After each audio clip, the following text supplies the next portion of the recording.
Muy bien, agradecemos a Pedrito por esta interesante historia.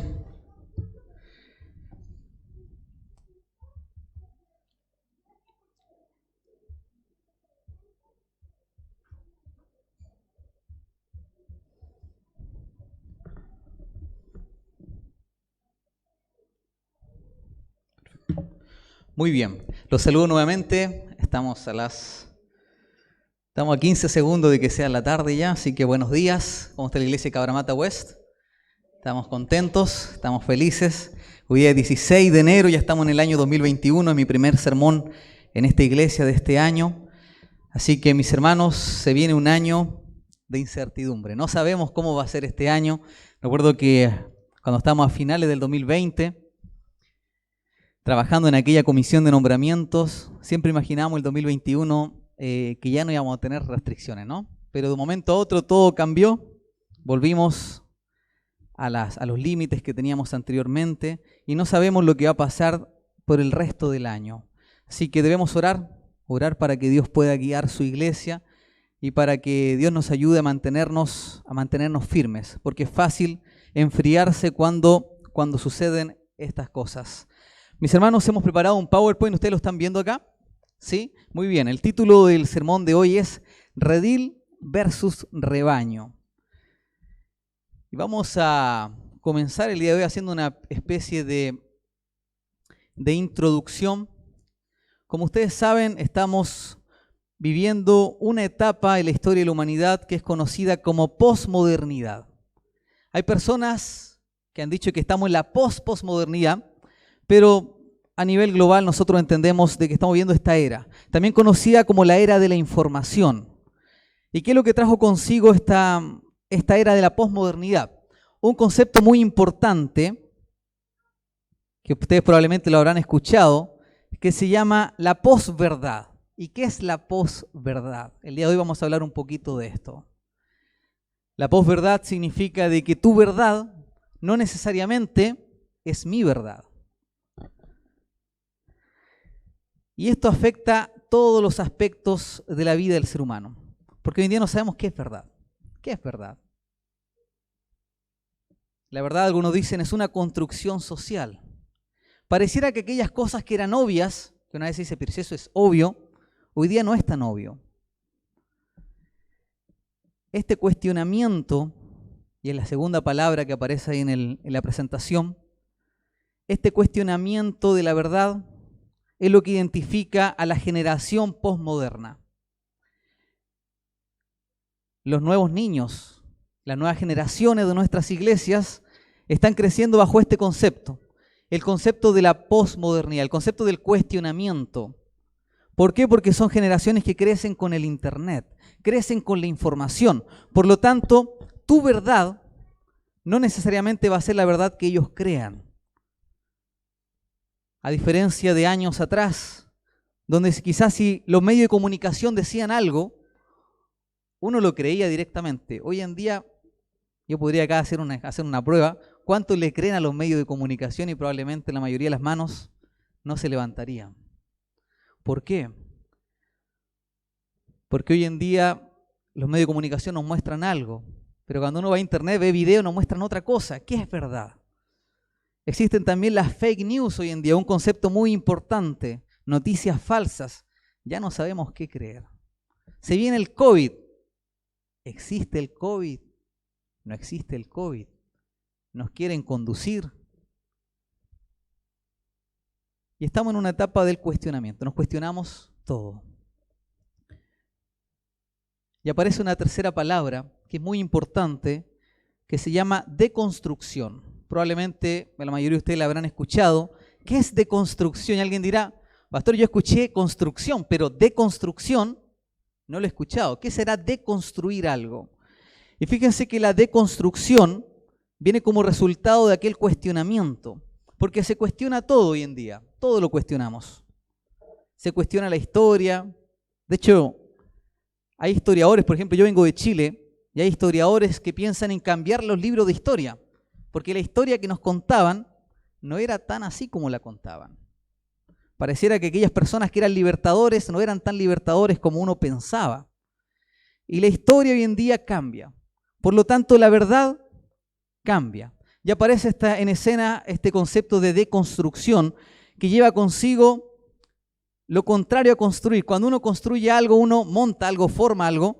La deconstrucción viene a desmontar, viene a desarmar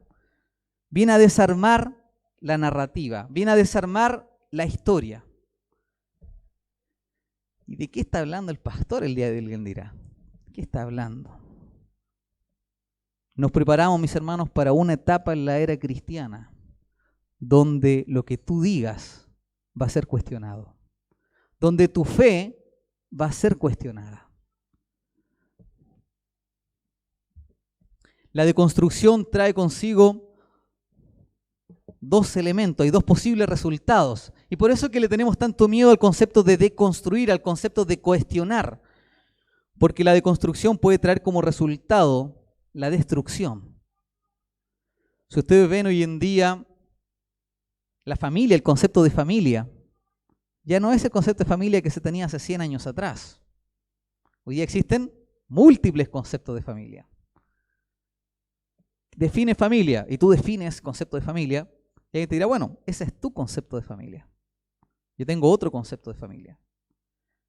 Y uno decía, pero si era tan lógico. Yo imagino que mi tatarabuelo, hace aproximadamente unos 80 años atrás, ni siquiera se cuestionaba el concepto de familia. Pero hoy en día lo cuestionamos. Pero fíjense que uno de los resultados de este cuestionamiento, de esta deconstrucción, también puede ser la destrucción. Hoy día nosotros también somos testigos cómo la familia está siendo destruida. Pero también hay otro concepto que es muy importante, que es la restauración. ¿Y qué es la restauración? Cuando yo deconstruyo algo, cuando yo desarmo algo, tengo dos opciones. Lo dejo desarmado, es decir, lo destruyo, o lo vuelvo a armar. Cuando estoy jugando en casa con Emiliano y armamos algunas cositas con Lego, de repente pasa algo y se desarmó. Papá se desarmó. Se deconstruyó. ¿Qué hacemos? ¿Lo dejamos ahí? ¿O también nos da una oportunidad para qué? Para volver a hacerlo. Y volver a hacerlo mejor. ¿Por qué? Porque uno le pone el ego en otra parte, cosa de que después no se desarme en ese lugar que estaba un poco inestable. Por lo tanto, la deconstrucción también tiene sus ventajas. Nosotros creemos como cristianos de que la verdad iba a ser restaurada. Por lo tanto, la palabra restauración también es amigable para nosotros como cristianos. Pero este concepto que ha venido a cambiar toda nuestra idea de vida está presente en diferentes áreas. Por ejemplo, la educación. La educación es ampliamente cuestionada hoy en día. Tú te vas a encontrar con personas que te digan, sí, yo creo en el proyecto escolar. Y te vas a encontrar con personas que están a decir, no, yo no creo en el proyecto escolar. Yo creo en la evaluación a base de notas. No, yo no creo en la evaluación a base de notas. La medicina, es que hay que tomar esta pastilla. Yo no creo en eso. Yo me alimento por este otro lado y aparece una medicina alternativa. La alimentación. Hoy día cuestionamos la alimentación. ¿Por qué? Porque la alimentación que tenemos hoy en día es muy distinta a la que tenían nuestros familiares 200 años atrás. Y uno dirá, pero es que nos alimentamos mejor ahora. Puede ser que tengamos más abundancia, pero hoy en día existen los alimentos procesados, existen los azúcares. El otro día había un reportaje con mi esposa, y lo invito a que ustedes lo puedan ver también en YouTube. Coloquen ahí, efecto del azúcar en el cerebro. Y va a descubrir cómo aquellas cosas que uno a veces piensa que hacen tan bien, o que no son inofensivas, cuestionan, nos predisponen para la pelea, nos predisponen para el conflicto. Y uno dice, ¿por qué la gente hoy en día es tan conflictiva? Ojo con la alimentación. Nos predisponen al miedo. El azúcar nos predispone al miedo. ¿Por qué tenemos tanto miedo a veces? ¿Por qué tenemos tanto miedo de las cosas que suceden? Puede ser también la alimentación. Ojo con eso. Las emociones, otro concepto también que hoy en día está altamente cuestionado. La crianza, modelos de crianza cuestionados. ¿Esa es la verdadera forma? ¿Esta es la verdadera forma? Las relaciones. ¿Quién dice qué relación es correcta y qué relación es incorrecta? Solamente existe la relación hombre-mujer, existen otras relaciones también. Y son preguntas que si usted se las hace a nivel global y usted las conversa con cualquier persona, se va a dar cuenta de que no hay solamente una verdad. Hay diferentes verdades, porque vivimos en la era de la posverdad. Pero también esto ha llevado a cuestionar un último concepto, y ahí aparece con color amarillo, que es la religiosidad. ¿Y qué es la religiosidad? Se refiere a la práctica de la religión, a la práctica religiosa, a la experiencia religiosa del individuo. Y yo digo, si en educación, en medicina, en alimentación, en crianza, en relaciones, en las emociones, es posible que lo que yo crea esté equivocado, es posible también que mi religiosidad esté equivocada. Es posible que mi práctica religiosa también sea incorrecta, o nuestra práctica religiosa es la correcta. Cuestionamientos.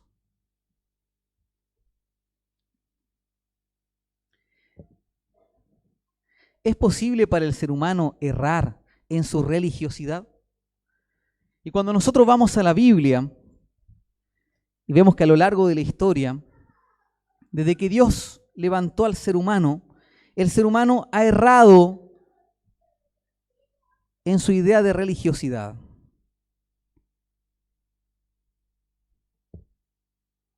Ya lo veíamos en Caín. ¿Qué idea tenía Caín de Dios? ¿Cuál era la idea de Caín sobre Dios? Que era un Dios que premiaba los logros, era un Dios que premiaba los méritos. Se vio frustrado. Y no tan solo en Caín, es cosa de ver a Adán y Eva. ¿Cuál fue el impulso de Adán y Eva después de haber pecado? Se escondieron de Dios. ¿Era un Dios malo? ¿Había que esconderse de ese Dios? Y así a lo largo de toda la historia el ser humano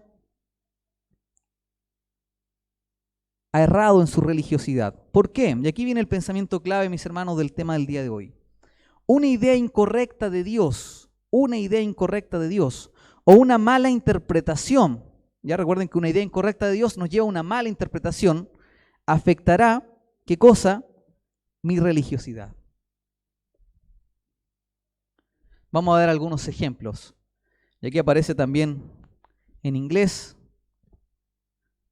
para aquellas personas que entienden inglés. Génesis 12, versículo 3, el Señor le decía a Abraham, y serán benditas en ti todas las familias de la tierra. Si ustedes se fijan, Dios cuando levanta a Abraham, ¿cuál era el propósito? ¿Bendecir solo a Abraham y su familia? ¿O el propósito era bendecir al mundo entero? Claramente, bendecir al mundo entero. Había en la mente de Dios una idea global. Vamos más adelante, José. ¿Por qué el Señor lleva a José a Egipto? Y uno dice, pero es que fue vendido esclavo. Pero ustedes se dan cuenta, el sueño que interpretó José salvó una nación. Y probablemente salvó a todo el mundo conocido. ¿Por qué? Porque se venía un hambre de 7 años.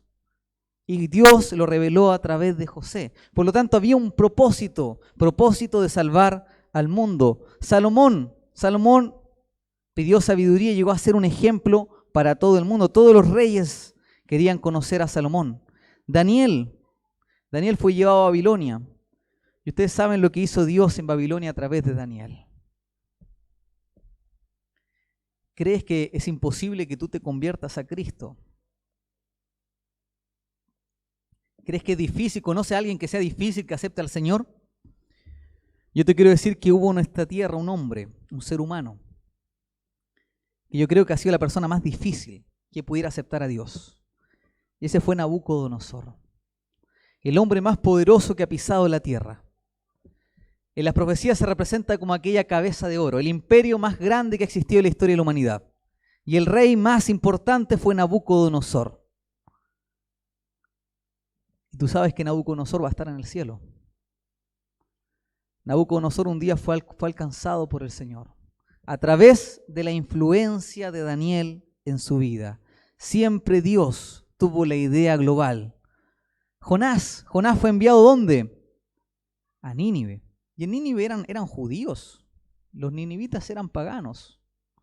Y Jonás los envía arrepentirse y Dios perdona aquel lugar. Siempre en el corazón de Dios ha estado la idea global. Dios ama al mundo. ¿Pero qué pasó? ¿Qué pasó con aquella religión judaica? Se volvió a equivocar, porque el pueblo de Dios tristemente se equivocó una y otra vez. Y nosotros no estamos libres de equivocarnos. ¿Cuáles son algunas ideas incorrectas de Dios? Salvación por obras. Obtenemos la salvación mediante nuestros méritos. El pecador merece ser castigado. Dios ama solo a los buenos. La idea de exclusividad. ¿Cómo Dios va a amar a aquella persona? Míralo. Son ideas incorrectas. Apartar a los pecadores, separemos a los pecadores. Una vez que cambie, que vuelva. Está con pecado, que se mantenga lejos. Que supere su pecado y que vuelva. Vencer el pecado antes de ir a Dios. ¿Cómo se va a bautizar? ¿Cómo esa persona va a entregar su vida a Cristo? Tú sabes la vida que lleva. Conceptos, ideas incorrectas de un Dios incorrecto. ¿Nos llevan a qué? A que nuestra religiosidad se vea afectada. Fíjense el concepto de la salvación por obras. En el deseado de todas las gentes, capítulo 3, si no me equivoco, aparece la siguiente cita. Dice, mediante el paganismo, Satanás había apartado de Dios a los hombres durante muchos siglos, pero al pervertir la fe de Israel, había obtenido su mayor triunfo al contemplar y adorar sus propias concepciones. Los paganos habían perdido el conocimiento de Dios y se habían ido corrompiendo cada vez más. Así había sucedido también con Israel. Y mira cómo termina esta cita. El principio de que el hombre puede salvarse por sus obras, que es fundamento de toda religión pagana. Toda religión pagana tiene como principio que el hombre puede salvarse por sus propios méritos. Dice que esto era ya principio de la religión judaica. Y presta mucha atención a lo que viene ahora. Satanás lo había implantado. Y doquiera se le adopte, los hombres no tienen defensa contra el pecado. Fíjate. Los judíos pensaban que con su forma de ser, de mostrarse al mundo como puros, de mostrarse al mundo como buenas personas, iban a provocar en los otros quizá a lo mejor admiración y la gente iba a llegar al punto de vencer el pecado. Pero aquí claramente dice, donde quiera se le adopte este principio de salvación por obras, se pierde la defensa contra el pecado. ¿Por qué el pecado causa tanto daño en la vida del ser humano? Muchas veces se debe a nuestra falsa idea de Dios, a nuestra idea incorrecta de Dios. Recuerden el pensamiento clave, una idea incorrecta o una mala interpretación de Dios afectará mi religiosidad. Con todas estas ideas incorrectas aparece en escena un personaje que todos nosotros conocemos, Jesús.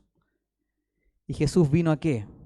Jesús vino a restaurar la verdad. Jesús vino a cambiar los conceptos. Jesús vino a mostrarles de que el Padre no era aquel Dios castigador que ustedes tanto desean. Eso vino a mostrarle a los judíos. De que Dios no era aquel Dios exclusivista que solamente amaba a los judíos y odiaba a las demás naciones. De que Dios no castigaba al pecador, de que Dios lo amaba. Ese Dios, Cristo lo vino a mostrar. En Juan capítulo 1, versículo 18, el apóstol Juan escribe, a Dios nadie le vio jamás. El unigénito Hijo que está en el seno del Padre, Él le ha dado a conocer. En el original griego se podría traducir también, Él lo ha interpretado. Jesús interpretó al Padre. Se dio cuenta que tantas ideas incorrectas de Dios llevaron al ser humano a experimentar una falsa religiosidad, una religiosidad que excluía a los que eran distintos. y que mantenía a los buenos juntitos y a los malos alejados. Jesús vino y por su propia vida mostró al Padre. Este era el Dios real. Este era el carácter de Dios. Aquel leproso que había sido condenado por la sociedad, no solo por su condición de enfermedad, sino también porque se entendía que la lepra era el peor de los castigos de Dios. Solamente se le daba la lepra a aquellos que habían hecho un pecado muy grande. Y si no habían sido ellos, fueron sus padres. Pero algún pecado deben tener, por eso tiene lepra. Imagínate aquel leproso. Pero Cristo vino a mostrar que aquel Dios que tanto predicaban era un Dios falso. Y más adelante en Juan 14, Jesús dice: yo soy el camino, la verdad y la vida. Nadie viene al Padre sino por mí. Si me conocieseis, también a mi Padre conoceríais. Y desde ahora le conocéis y la habéis visto. Y preste mucha atención a la pregunta de Felipe. Felipe le dice: Señor, muéstranos al Padre y nos basta. Fíjense. Imagínense cómo habrá estado Jesús cuando escucha esa pregunta. Muéstranos al Padre. Jesús le dice: tanto tiempo que estoy con vosotros y aún no me has conocido. El que me ha visto a mí, ha visto al Padre.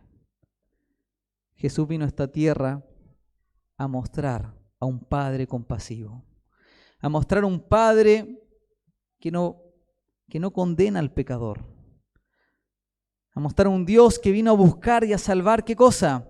Lo que se había perdido. Qué tremenda diferencia entre la religión judaica, que se autodenominaba la religión de Dios, y lo que Cristo vino a hacer. Qué tremenda diferencia. Uno abrazaba al pecador, el otro lo rechazaba y lo apedreaba. Cristo vino a deconstruir la religión judaica. Por eso que el concepto de construcción no es tan negativo, no es tan malo. Vino a hacer cambio y claro, a no todos les gustaban los cambios. Y probablemente dentro de la religión judaica había muchos que decían: que viene con historias nuevas. Estamos bien así, somos el pueblo de Dios. No necesitamos nuevas ideas, estamos bien así. Pero Jesús vino a mostrarles una gran verdad. Vamos a Juan capítulo 10. Y en el libro de Juan, en el capítulo 10, nosotros encontramos una parábola muy interesante, que es la parábola del redil. Y nos vamos a centrar en los versículos que leía Pipón al principio.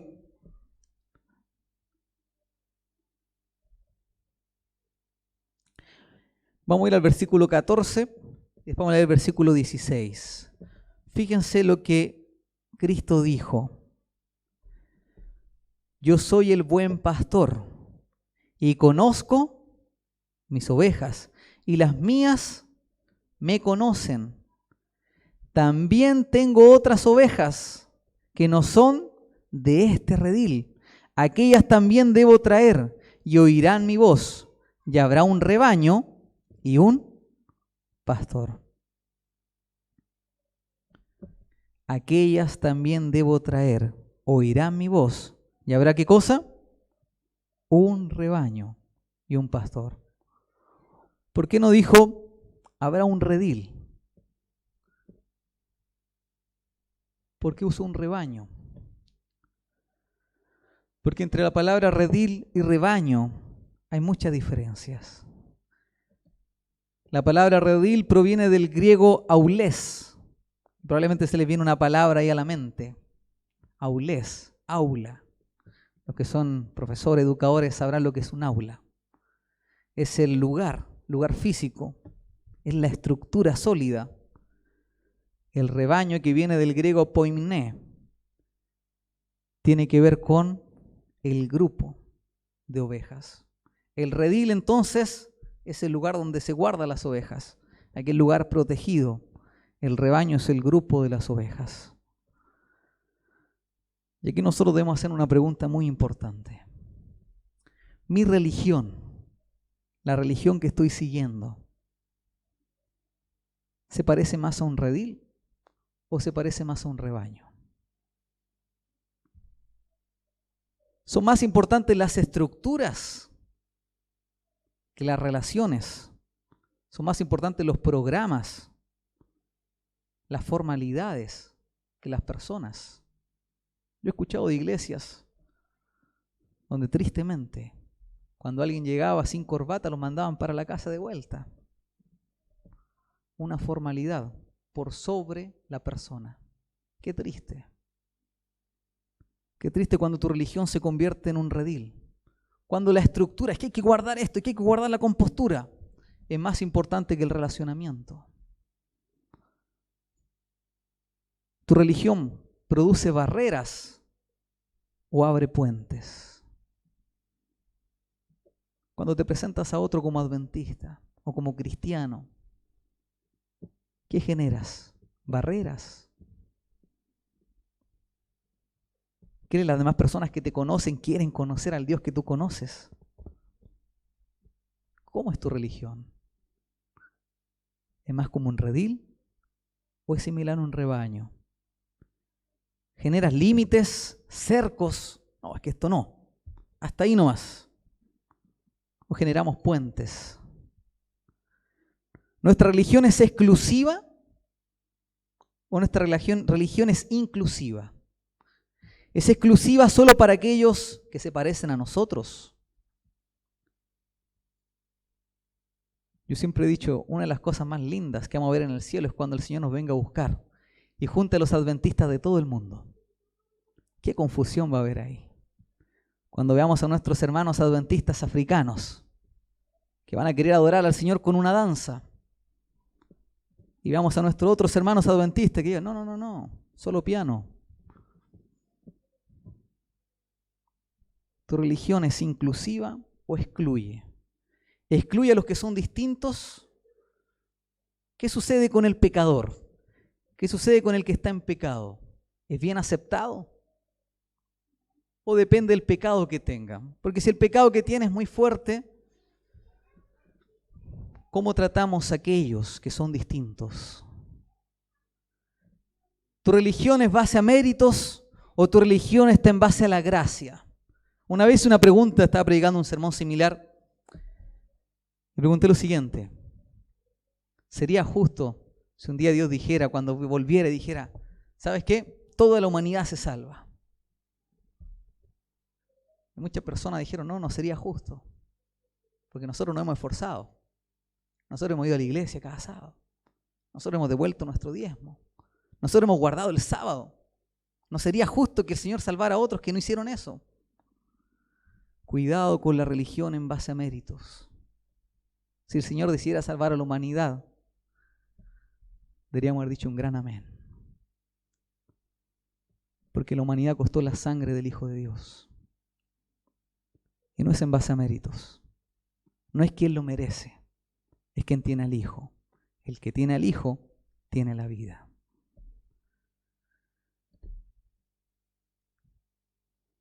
Yo soy el buen pastor y conozco mis ovejas y las mías me conocen.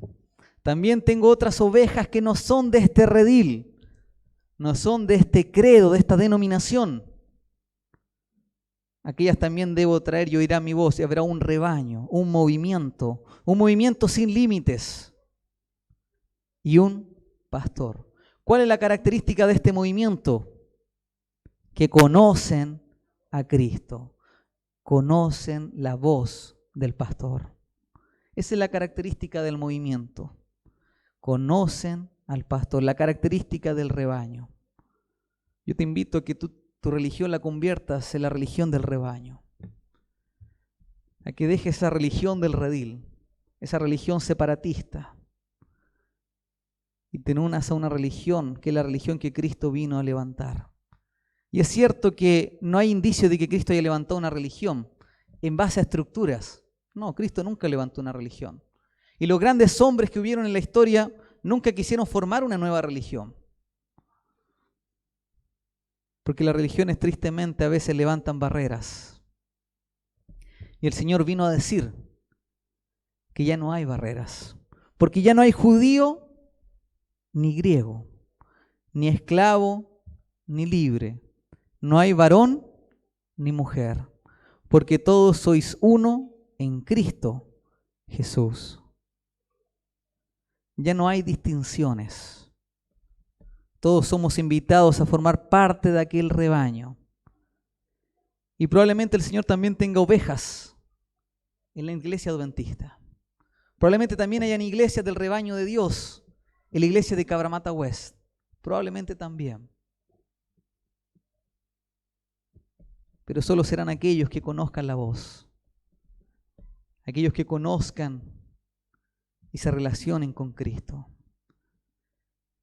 El Ministerio de Curación, página 15, dice: Cristo no admitía distinción alguna de nacionalidad, jerarquía social ni credo. Al Señor no le importaba lo que tú creías. A Él le importaba que tú lo conocieras. Los escribas y fariseos deseaban hacer de los dones del cielo un beneficio local y nacional y excluir de Dios al resto de la familia humana. Pero Cristo vino para derribar toda valla divisoria. Vino para manifestar que su don de misericordia y amor es ilimitado.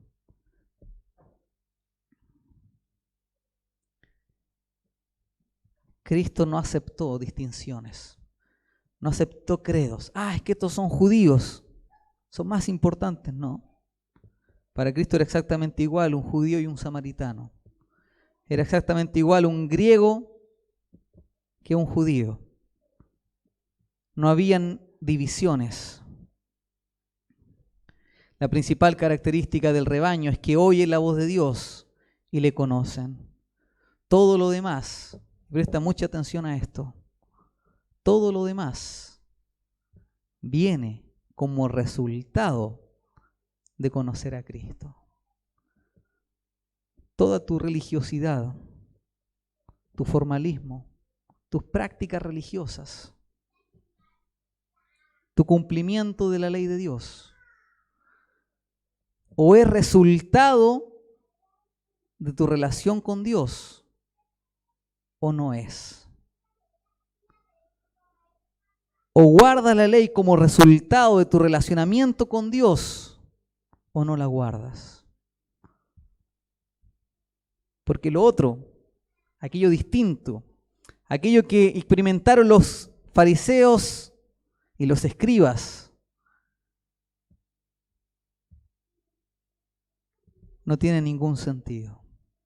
La formalidad religiosa sin la esencia no tiene sentido. Lo más importante para el ser humano es conocer a Cristo. Cuando conocemos a Cristo, Él empieza a transformar nuestra vida. Por eso que es tiempo de cuestionarnos. Bienvenidos a la posmodernidad. No es malo cuestionarnos. Si Lutero nos hubiese cuestionado, algo hubiese pasado. Perdón, nada hubiese pasado. Si aquellas personas que formaron el movimiento adventista no se hubiesen cuestionado, probablemente ni existiríamos. Debemos cuestionar nuestra religiosidad. Debemos ver si nuestra religión se parece más al redil o se parece al rebaño. Produce barreras o abre puentes. Prioriza a las personas por sobre las estructuras, por sobre las formalidades. ¿Tu religión incluye a los que son diferentes o los excluye? Esa, mis hermanos, es mi pregunta de este día. Es tiempo que esta pandemia nos ayude a repensar, a replantearnos nuestra forma de seguir a Dios y que podamos ser el rebaño que Dios desea que seamos. La invitación está ahí y por eso le digo que es posible que muchos de nosotros seamos parte de ese rebaño. La decisión la tenemos nosotros. No basta solamente con ser parte de la iglesia adventista. Dios no vino a traer gente al redil, vino a formar un rebaño. Y el rebaño está más allá del redil. Que Dios nos bendiga. Vamos a hacer una oración especial. Yo quiero hacer una oración por aquellas personas que quieren conocer al Señor, pero que lamentablemente la religión a veces nos da miedo. Que tristemente la religión a veces ha producido barreras para no acercarnos a Cristo. Que quiero conocer a Cristo, pero tengo miedo de la religión, tengo miedo de la iglesia, tengo miedo del que dirán, tengo miedo de cómo van a tratar a mis amigos, tengo miedo de que me van a exigir cambiar mi vida. Nadie debería exigir eso, nunca nadie. ¿Cuántos quieren hacer esa oración? Para pedirle al Señor, ayúdanos a ser el rebaño que tú necesitas que seamos. Los que quieran hacer esa oración conmigo, los invito a ponerse en pie. Vamos a orar. Buen Dios y Padre que estás en los cielos, santificado sea tu nombre. Padre, en este momento, Señor, queremos pedir una bendición especial por tu iglesia. Queremos pedir una bendición especial por nuestra religión. Queremos pedirte, mi Dios, que si nuestra religión se parece a un redil, tú nos ayudes, Señor, a ser transformados. Queremos conocer tu voz. Queremos ser parte de aquel rebaño. Ayúdanos, Señor. Ayuda a aquellas personas, Señor, que aún no te han aceptado como su Salvador. Y no porque no quieran, sino porque tienen miedo de no cumplir con las estructuras ni con las formalidades, pero que sí desean aceptarte a ti. Ayúdanos, Señor, a ser la iglesia que necesitas para este tiempo. Una iglesia donde las personas sean más importantes que el programa. Una iglesia donde la salvación de una persona sea lo más importante, lo que mueva nuestra iglesia. Bendice, Señor, a tu iglesia de Cabramattahués. Permite, Señor, que muchos de nosotros, y si es posible que todos, podamos un día ser parte de aquel rebaño. Bendice nuestras familias.